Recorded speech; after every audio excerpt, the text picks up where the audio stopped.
अस्सलाम वालेकुम की हाल है ठीक हो जनाब। आज मैं पीर जी उठो ना मोड़ स्कूटर वाल कर दें एक बार मंड कड़ी किसी दी मंड कड़ी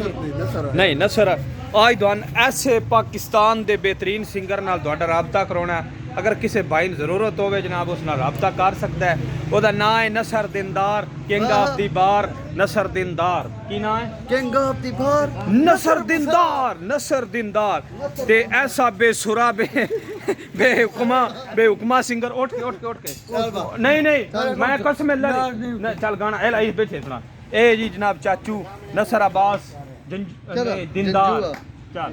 कनियल बवा दूरी ना कलो बाबा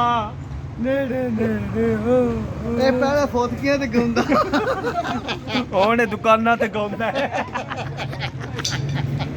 नजर यार ऐनू नहीं करीदा हुंदा यार को वाल जा गाना सुना दिल दा पागल है नहीं ओ गाना सुनाओ नसीबो लाल दा नूर जवान दी बात चल मैं अंब चूपण ले गई बाग विच गड़ी गई मैं आम चूपण गई हला सुना ना पाल के पाया पत्थर ते लकीर नसरा दिनदार की पत्थर ते लकीर कल मेरी ठीक है ओए पत्थर ते लीर ओए आज भी ते कल भी नसरुद्दीनदार ठीक है।